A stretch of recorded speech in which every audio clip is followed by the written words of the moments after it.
Meron po yatang common denominator ang mga tao, maraming may mga problema. Problems can be terrible burdens. Mga problema nakakapagpalungkot, nakakapagpahina, nakakapagpalupaypay. Problems can dash hope, challenge the faith. But problems can also become blessings. Sabi po sa Romans 8:28, everything that happens is a blessing to those who love God and are called according to His purpose. At yan po ang ating pag-aaral ngayon, when problems can become blessings. Kailan ba talaga pwedeng ang mga suliranin natin, mga pabigat at problema, ay maging mga pagpapala? Heavenly Father, we thank you for this gathering. We thank you, Lord, that you have given us the freedom to worship you today as King, as God, as Lord of our lives. Patuloy niyo po kaming linisin, Panginoon. Cover us with the blood of Jesus. Make us clean because of the work of Jesus on the cross. Lord, we cover ourselves with the blood of your Son, Jesus, and ask you, bless us, please. Sa amin pong pagtitipon-tipon, kayo pong matanghal, kayong mataas, kayong pumagitna, kayo po ang maging tunay na tagapagsalita. Gamitin niyo lang po ang inyong lingkod na tungtungan na inyong paa. Daluyan na inyong mga salita. Subalit lahat ay magmula po sa inyo. And may your words be our healing, our anointing, our empowerment. Salita niyo po ang maging pampalakas sa amin, pampagaling sa aming mga karamdamang physical at spiritual. At ayun niyo pong mga salita, Panginoon, maging liwanag ng aming buhay, maging goal ng aming buhay. At nawa, enable us, Lord, to understand you. In our midst today, O Father, look into our hearts and may you purify our motives. Kayo nakakabatid ng aming mga iniisip at mga binabalak. We frustrate, we destroy all plans and work of evil men and evil spirits against this assembly. We bring every thought captive to you in the name of your Son, Jesus. So, Father, sit on your throne of power.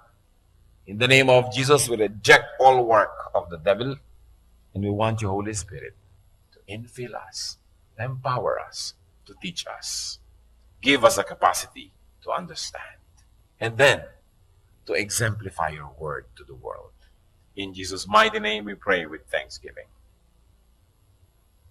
When problems can become blessings. Kaya po siguro matapos ang ating pag-aaral na ito, yung mas marami mga problema, mas blessed uuwi. Problems can become blessings when they teach us about our mortality and limitations. Madalas ang tao, pag walang suliranin, if everything goes well, nagiging mayabang, palalo, akala natin, kaya na natin lahat, kaya na natin kahit sino, kahit ano. Pero pag nagkakaroon ng mga suliranin, muli nakikita natin yung mga bakod na hangganan ng ating magagawa. Hangganan ng ating kakayanin sa buhay. Naaalala natin tayo ay tao. Tayo ay hindi Diyos. At hindi pwedeng maging Diyos-Diyosan. Psalm 22 verses 19 to 21. But you, O Lord, be not far off. O my strength, come quickly to help me. Deliver my life from the sword. My precious life from the power of the dogs. Rescue me from the mouth of the lions. Save me from the horn of the wild oxen. So ano po ang tawag nitong umaawit na ito ng psalm sa Panginoon? Oh, my strength. You are my strength. Pero maaaring malimutan ng tao pagka siya ay masyadong matiwasay, masyadong mariwasa, masyadong matagumpay, matahimik, mapayapat, masaya, malimutan niya kung sino ang Diyos. At siya ay malasing, at siya ay umasta na pala mo mga Diyos-Diyosan. Problemlessness can blind, can desensitize, can even intoxicate people. Kaya napakaganda po ng dasal sa Proverbs 30, verses 8 to 9. Give me neither poverty nor riches, but give me only my daily bread. Otherwise I may have too much and disown you, and say, who is the Lord? Or I may become poor and steal, and so dishonor the name of my God. Napakalalim ng panalangin na ito. Sabi, huwag niyo naman po akong gawing mahirap, pero huwag niyo na rin akong gawing sobrang mayaman. Sabi niya gano'n. Ibigay niyo lang po kung ano yung kailangan ko at kung ano lang yung sapat. Sapagkat kung sobra-sobra naman ang magkarong mga ari-arian ko, baka makalimutan ko kayo at magmalaki ako. Kung sobra naman pong kulang, baka kailanganin ko pa magnakaw para lang kumain, mapahiya naman kayo dahil sa akin. So, Diyos, sabi ganun, ibigay nyo lang po kung ano yung nararapat. Balance ka naman. So, alam na alam po nito, nung lumikha ng mga linya na ito, na pag sobra kang mayaman at matagumpay, may tendency ka makalimot. Ganon din naman pag sobrang mahirap, may tendency ka makalimot. Kaya sinasabi po ni Solomon, avoid all extremes. Kapag at mga extremes ay mga mapanganib na mga katayuan. So, problems can become blessings. Kung may problema po kayo, kapatid, at dahil dyan, naalala nyo na ang Diyos lang ang kalakasan at hindi tayo talaga. Naalala natin ang kanyang pangangailangan sa Panginoon. Naalala natin hindi tayo pwedeng magyabang. Yan ay blessing. Sapagkat nagkakaroon ng paalala ang mga nakakalimot. Problems can become blessings when they humble us before God. To humble ourselves, to declare dependence on God, to surrender our will to God is our most correct place. Walang higit pa na mas magiging tumpak na katayuan natin, kundi ang katayuan ng pagpapakumbaba sa harapan ng ating Diyos. At kung kinakailangan dumating ang mga suliranin para lang tayo hilahin muli pabalik sa lupa mula sa ating paglutang at paglipad ng mataas, nakabubuti na nagkakaroon ng suliranin ng tao. Deuteronomy 8:2-3. Remember how the Lord your God led you all the way in the desert those 40 years to humble you and to test you in order to know what was in your heart, whether or not you would keep His commands. He humbled you, causing you to hunger, and then feeding you with manna, which neither you nor your fathers had known, to teach you that man does not live on bread alone, but on every word that comes from the mouth of the Lord. Kinakausap po dito ang bayang Israel. Sapagkat ang bayang Israel sobrang naging prosperous, matagumpay, dahil sa kanilang ninuno na si Joseph. Napakataas ang naging posisyon sa Egypt. Kaya sila'y kinupkop sa Ehipto at nailigtas sila sa mga taggutom. At humaba ang panahon, they continued to enjoy favored position in Egyptian society na ipamana sa kanila yung goodwill na yon ng kanilang ninunong si Joseph. Subalit, sila ay inapi ng susunod na dynasty. There was a dynasty that did not honor the commitment of the previous pharaohs to the people of Israel.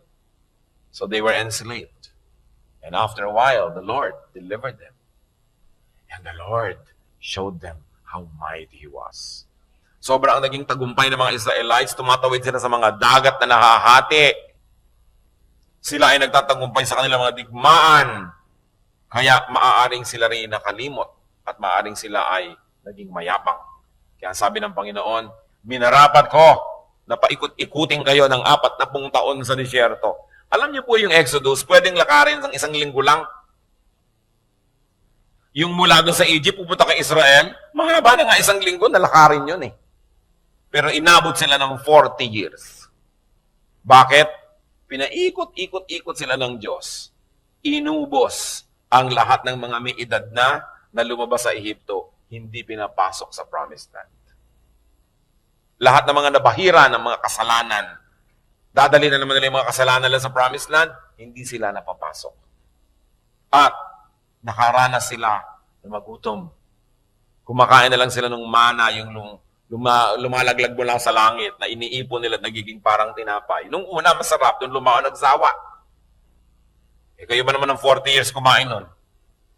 Sabi nila, mana in the morning, mana in the evening, mana at supper time. Puro ito na lang. So, ang Panginoon, bubulabog ng mga ibon, dadapo sa kanila, gagawin nilang barbecue. Pero dependent sila. Kayo ba naman, halos 2 milyong tao naglalakad kayo sa disyerto. Inumin lang ng bawat isa kung gumamit na lang kayo ng 1 galong tubig bawat isang tao sa isang araw. 2 milyong galon yun. Saan nila kukunin? They were very dependent on the Lord. And they were in this parched desert. You know, I myself have crossed this desert. At wala na yatang lugar pa sa mundo na mas parang walang kabuhay-buhay. Wala kang makita ni ano. Sobrang parang akala mo sinumpa yung dinaanan nila na yan, mga Sinai Desert. Ang dami mong papakanin, ang dami mong paiinumin. Kaya talagang dependent sila kay Lord. At sabi niya, ang Panginoon, ginawa ko yan para bawasan na inyong kataasan. To humble you. Para kayo matutong magpakumbaba. Gaano kadalas, di po ba, pag may problema ang tao, ang tagal magdasal. Kita mo ang tao, pag may problema o wala, obserba mo pag nagdadasal, yung mga walang problema, ang bilis matapos. Wala kang kaproblema, no? Paano mo nalaman, prophet ka ba? Hindi, ang iksi eh. Pero pag may mga paiyak-iyak pa dyan, mga pa-fasting at kung ano-ano, naku, mga problema tong taong to. Problems humble us. That's why they can become blessings. Remember, humility is the only correct attitude towards God. And if we have to be forced to become humble by problems, then the problems can become blessings. Which brings me to our third point. Problems can become blessings when they remind us to pray. Or should I say, to remind us to pray again. Kasi maraming nalilibang, nakakalimot sa tunay na panalangin. Akala nila, Lord, pagpalain mo ang pagkain ito, bless it for our nourishment. Amen.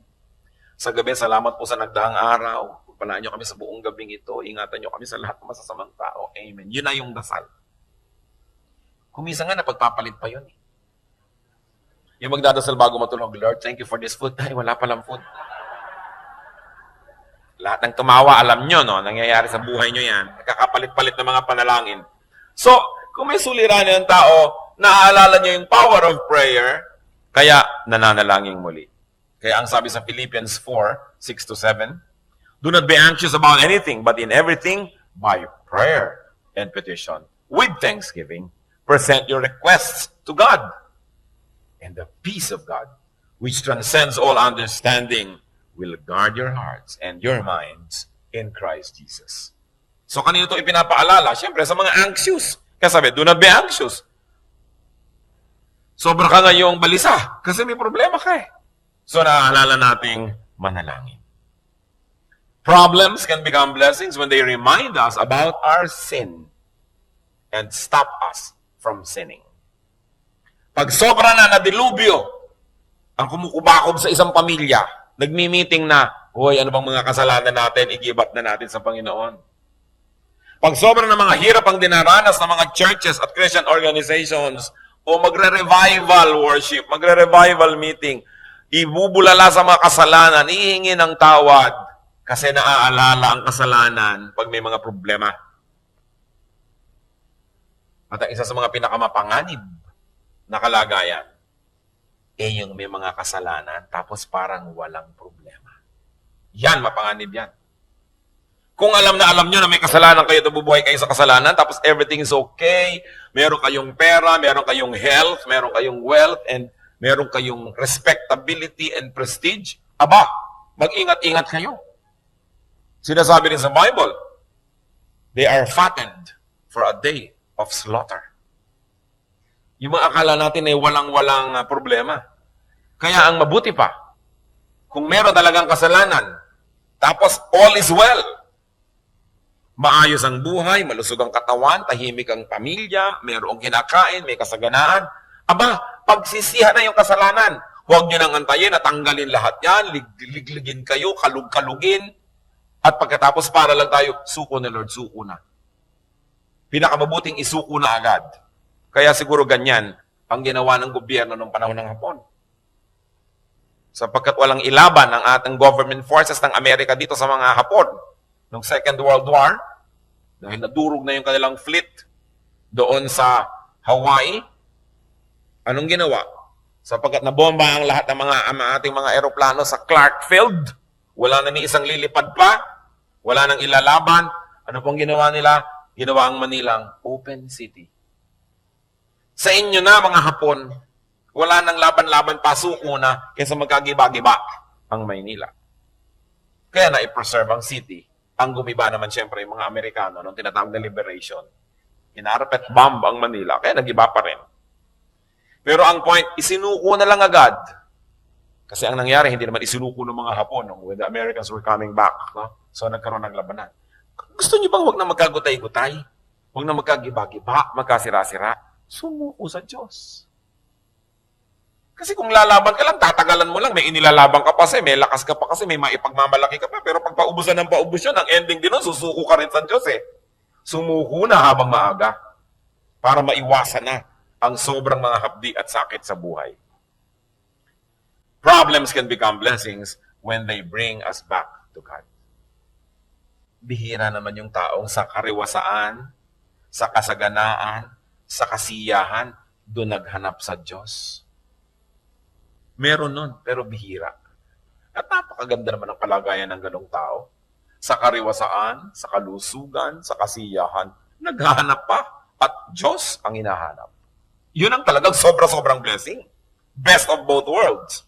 Pero 99.9% ng mga taong nakakatagpo sa Diyos, yung mga nagkaroon ng malubhang sakit, yung mga sobrang naghirap, sobrang nagkalugmok-lugmok sa buhay, napahiya, o kaya natakot, o kaya yung katawan niya tinira ng masasamang espiritu. So sa takot na lang niyang manatili, yun ay talagang dali-daling tinanggap si Kristong Panginoon at tagapagligtas. So karamihan ng mga tao, nakikilala nila ang Panginoon dahil may suliranin sila. Dahil sa kanilang kahinaan. At yung mga Kristiyano naman na naliligaw at lagi pang nagbabackslide, napapabalik sa Diyos dahil nabubugbog ng kutak-kutakot na problema. In that case, such problems can become blessings. When they bring us back to God, to godliness, to our godly vocation, and to our ministries. Napakasarap po mga kapatid, na sa oras ng kasaganaan, kasarapan, kaginhawahan, kalakasan, kasaling-kasali ang Diyos sa ating buhay. Siya ang hinahanap natin, inuuna pa natin. At alam niyo, may mga kilala po akong ganyan. Mga tao na by the standards of the world, they have everything. Pero lagi pa rin at lagi na Diyos ang hinahanap. Kaya hindi naman lalo mapatid-patid ang mga pagpapalang dumarating sa kanilang buhay. Hindi naman sila siyempre exempted sa mga dumarating din mga pagsubok at mga hirap. Pero overwhelmingly bigger than their problems yung blessing. At kitang-kita nila yon. It is important. The problems can bring us back to God from our selfish pursuits. Kaya yung mga nawawala sa churches, yung dati nagsaserve, nawawala, yung mga dating active, nawawala, kadalasan, ang nagbabalik sa kanila sa church, problema. Hindi yung sarap ng buhay. Habang masarap, nakakalimot eh. Kaya nagiging blessing. Luke 15, 14 to 18. Yun pong alibughang anak na kinuha ang kanyang mana sa kanyang magulang at winaldas kung saan at nung maubos at nagugutom, after he had spent everything, there was a severe famine in that whole country and he began to be in need. So he went and hired himself out to a citizen of that country who sent him to his fields to feed pigs. He longed to fill his stomach with the pods that the pigs were eating, but no one gave him anything. When he came to his senses, he said, "How many of my father's hired men have food to spare, and I here am starving to death? I will set out and go back to my father and say to him, Father, I have sinned against heaven and against you." Bakit itong anak na ito na nakalimot sa kanyang ama at naglayas at namuhay nang akala mo'y wala nang bukas pa sa kanyang paglustay ng minana niya sa kanyang magulang, bakit naisipang bumalik? Kasi nagutom, kasi nahirapan, kasi nasaktan. Marami. Kailangan pang yun ang maganap para bumalik sa Diyos. Kaya nga po magandang paalala mga kapatid, kung tayo napapalayo, huwag nang hintayin itong ganito. Magkusa na tayong bumalik. Napakainam na paalala.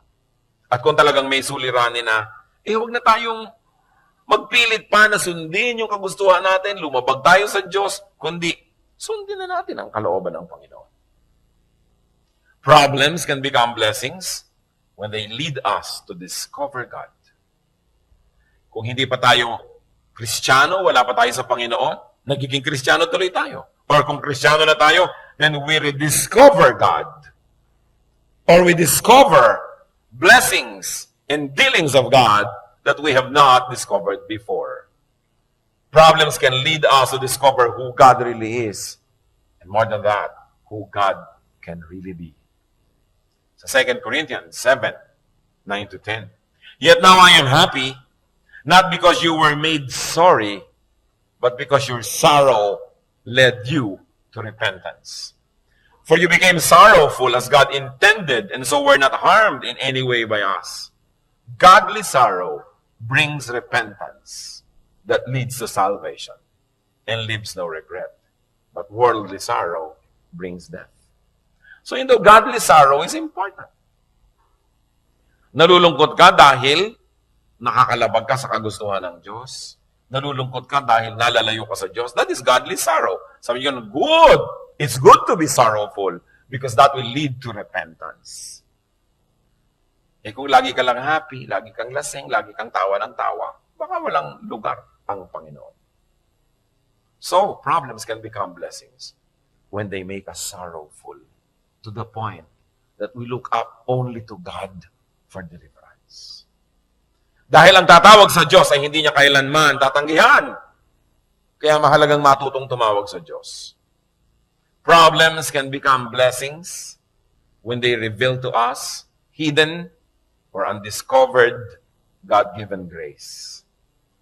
Kuminsan sa mga problema, doon natin nakikilala ang Panginoon at lumalabas yung mga lakas na ibinigay pala sa atin niya. Hindi natin alam meron pala tayong ganong kalakasan. Hindi natin alam na meron pala tayong ganong tibay na lumabas lang at nalaman natin nung sumuong na tayo sa mga suliranin. Then we discover that even before we got into these troubled spots, God has already prepared us. And you discover that God has made provisions for us along the way, long before we stumbled into such needs. Kaya ang sabi sa 2 Corinthians 12:9, but He said to me, my grace is sufficient for you, for my power is made perfect in weakness. Therefore, I will boast all the more gladly about my weaknesses, so that Christ's power may rest on me. Yung mga kahinaan natin, nadidiscover natin, why did we survive? Why do we go through this and that? Dahil lang sa Panginoon. So siya talaga ang nagpupuno ng ating mga kulang. Therefore, nadidiscover natin ang grasya ng Diyos. Na kung hindi pa tayo nag-ipit, hindi natin malalaman, may ganun pala. Problems can remind us to claim God's promises. Alam niyo mga promises ng Diyos, napakamahalaga, lalong sa mga namang problema. Ay, may salita pa lang ganyan ng Diyos, i-claim ko. Salamat na lang, may pangako pala siyang ganon. Psalm 119, verses 147 to 148. I rise before dawn and cry for help. I have put my hope in your word. My eyes stay open through the watches of the night, that I may meditate on your promises. So kailangan alam na natin yung promises ng Lord bago dumating yung mga problema sa uluhin, pag-aralan, para pag dumarating, nakiklaim natin agad at tayo na i-strengthen. Ang mga taong nanghihina ay dahil lang nadadaya. Sapagkat ang mga anak ng Diyos ay hindi dapat manghina kung di natin malilimutan kung sino ang Diyos. At hindi tayo madidisconnect sa Kanya. But the moment you forget who God is, you become weak. The moment you get disconnected, no matter at varying degrees of disconnection, you become weak. So pag may tao nagsasabing, alam nyo, napaka-weak ko, isa pang problema, hindi ko na kaya, wag muna, ayoko makinig, ayoko, hindi ko na kaya, you have become weak. You've got to look into yourselves. There must be some disconnection because God is power. So ayaw mong umilaw, siguro hindi nakasaksak doon sa plug. Kailangan isaksak. Eh bakit nakasaksak na ayaw mo umilaw? Pundido. Kaya kailangan ayus-ayusin ang buhay para umiilaw pag isinasaksak sa kuryente. Ang Lord yung source ng power na yon. Hindi bagay sa mga anak ng Diyos na maging mahina sapagkat ang Diyos ay malakas. So itong Diyos ko, siya ang aking tagapagligtas, tapos ang itsura mo. Bakit ka ganyan? Lupay-pay. Ganyan ba itsura ng Diyos? Hindi. Eh, ba't ganyan ka? Surely, there is something that went wrong along the way. At ano yon? More often than not, it is sin. May kasalanan. Kaya nangihina. So problems can become blessings when they show us what's really important in life.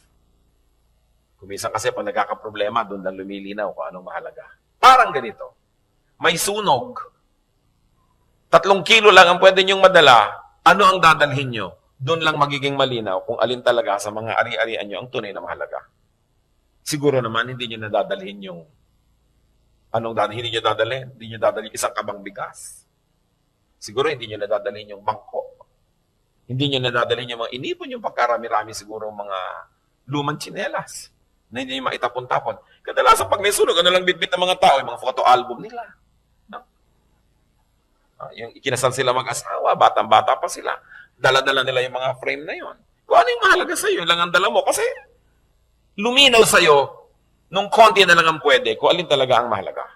Ngayon, pag may problema ang tao, everything else fades sa sidelines eh. Ano ba talaga yung mahalaga? Kung minsan kita mo yung mga sobrang mga posturyosa, pagka ka ng sobrang mga sakit, hinaharap ka na rin niya kahit wala siyang kilay. Kasi nalimutan na niya yung tungkol sa kilay-kilay, kami nararamdaman siya eh. So hindi na yun mahalaga. Konti na lang yun mahalaga, ano ba talaga? Pero meron naman talaga, naghihingalo na, ayaw pang pakita, make-up muna, make-up. Meron! No? May dadalawin ka, ayaw pa po kayo papasukin, sandali lang po at nagme-makeup. O sige, kahit matagal. So ano ba talagang mahalaga sa'yo? Importante. Pag may problema, lumalabas ko anong mahalaga. Pag nawawala na halos ang lahat at wala nang matitira, Psalm 119, 67 to 68. Before I was afflicted, I went astray. But now, I obey your word.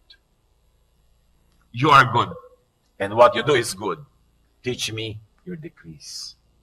Sabi niya, bago ako nagka-problema, ligaw na ligaw ako. Pero ngayon nagka-problema na ako, alam ko na kung ano importante. I obey your word. Yun ang importante. So when we are saddled and overcome by so much problems, we remember what really matters, and that is obedience to God. So sumusunod tayo ngayon. Nagiging blessing. And problems can become blessings when they reconnect us to people. Kung minsan merong mga kamag-anak, hindi sila nag-uusap, hindi sila nakikita-kita, pero nagkaroon malubhang sakit si ganyan, si ganon, may namatay na ganyan, nagkita-kita rin, nag-reconnect kasi may problema eh. Kung ba't naman inantay pa na magka-problema para lang magka-reunion? Sana nauna na nun. May mga magulang, isinumpa-sumpa si anak, no? Dahil nagpakasal kaya ganito. Hindi makapanik-panik si anak sa bahay nila. And I'm telling you a true story. Dalagitan na yung anak nung mga nagpakasal eh, hindi pa rin nakakaakyat sa bahay nila. Pero nung naghihingalo si magulang, ipinatawag din. Nagantay pa magka-problema para lang sila mag-reunion. Eh kung nag-aagang ba naman, edi mas marami sana ang kasiyahan. Pero at least, nagka-reunion pa rin kasi nagka-problema. Kaya ano pong sabi nitong tao na lumaya sa kanyang ama? Nung happy days, nung sobrang naghirap, Luke 15, 18 to 20, I will set out and go back to my father and say to him, Father, I have sinned against heaven and against you. I am no longer worthy to be called your son. Make me like one of your hired men. So he got up and went to his father. Kung hindi naubos ang pera, kung hindi naghirap, di maaalala na may kasalanan. Nakabuti kung gayon na siya ay naghirap. Nakabuti kung gayon sapagkat yung hirap niya panandalian lamang. Nung siya ay matauhan at bumalik siya sa kanyang sarili, anong nangyari? Napaayos uli ang kanyang buhay. Sapagkat nung bumalik naman siya sa kanyang amay, siya tinanggap, sinuotan ng balabal, ng singsing, ng sandalyas, at ipinagpista pa dahil siya umuwi. Kailangan pa bang mangyari ito sa ating buhay? When faced with a problem, do not just seek the easy way out. Turn your problems into blessings. How do you do that? By reviewing your relationship with God, with others, and with yourself. By reviewing your uprightness and spirituality. By reviewing your values, your priorities, and philosophy. Then, matutupad yung sinasabi sa Romans 8:28. Everything that happens is a blessing to those who love God and are called according to His purpose. Or whatever version you have, it's the same idea. Ang anumang nangyayari ay nagiging pagpapala sa mga umiibig sa Diyos. And we discover God. Sometimes we rediscover God. His will, His teaching, His love and power. Then you will surely be blessed. At yung solusyon doon sa original na problema, nagiging na lamang na extra benefit. Sapagkat ang tunay na naging benefit, nanumbalik sa Diyos. Malutas man o hindi, yung original problema, yung blessing dumating na. Sapagkat ang mahalaga, laging bumalik ang init ng ating pakikipag-ibigan sa Diyos. Kayo po ba may mga suliranin? Kung may suliranin tayo, hindi dapat magmokmok. Sapagkat bawat suliranin ay may katapat na solusyon. Dahil bawat tanong ay may katapat na sagot. Sabi nga ng matatanda, bawat man pusali ay may katapat na pisngi ng langit. So, kung may problema ka, may solusyon yan. Kaya yan ng Diyos na isolve. Ang tanong ay, dapat bang isolve? Natutunan na ba natin ang dapat matutunan sa suliranin na yan? Sapagkat kung natutunan na natin, hindi naman mahirap sa Diyos na yan ay bigyan na ng kalutasan. Marami mga problema, haba ng haba, tagal ng tagal, kasi hindi natin dinidinig o nagbibingi-bingihan tayo sa itinuturo ng problema yun. Problema na financial, problema na health or physical, emotional, spiritual, whatever. Maraming problema ang tao. Pero marami doon, siya din ang lumilikha. Para mga problema ng ating bayan, tayo na lang yata ang lumilikha ng mga yon ngayon. No? Wala na ang mga Hapon, ang mga Kastila, ang mga Amerikano. Tayo na ang narito. Bakit ang gulo-gulo ng bayan? Sapagkat tayo na ang lumilikha ng sarili nating gulo. Nawa ang mga kaguluhan, ang mga suliranin, ay magbunsod sa atin na mag-isip-isip. Maghunos dili. Magbalik loob sa Diyos. Magbulay-bulay at suriin kung ano ang ating mga pananagutan at walang tayong manisi ng iba. Hindi maaaring ikay nasa gitna ng isang malaking suliranin na ni kapraso ay wala kang dapat na panagutan, liban na lang ikaw si Job. Pero bihirang-bihira naman yung tulad ni Job na upright. So madalas, hindi naman talaga trial ang nangyayari sa ating buhay, kundi chastisement. At kung napapalo tayo ng Diyos, pag natutunan natin ang leksyon, tigil na ang paluan. Inaalu-alo ka na ngayon, kino-comfort ka na. Dahil ang gusto naman ng Diyos na mamalo man siya, para lang tayo ituwid. Hindi para tayo parusahan habang panahon. Ano po ang inyong mga suliranin? Aming Diyos, kami po ay gustong manahimik sa inyong presensya. Mag-isip-isip. Ano ba ang kalagayan namin sa buhay? Ano ba mga pinoproblema namin? Ano ang mensahe niyo dito? Paano ito magiging blessing? Ituro niyo sa amin, Panginoon, una, kayo, you are bigger than any of our problems. Ituro mo rin, Lord, na kayo po ang solusyon sa mga suliraning ito. At kayo hindi maramot, hindi mabagal, at hindi bingi. Alam niyo nangyayari sa amin. Subalit, Panginoon, kung niloloob niyong di pa namin makamtan yung mga hinahangad naming mga sagot sa aming mga suliranin, ituro niyo sa amin kung bakit. Turuan niyo kaming manalangin, magpakumbabag, lumapit sa inyo, tumalikod sa kasalanan, maghintay ng inyong sagot. Karoon ng patience. Ano man sa mga ito, lahat sila ay blessings, O Lord.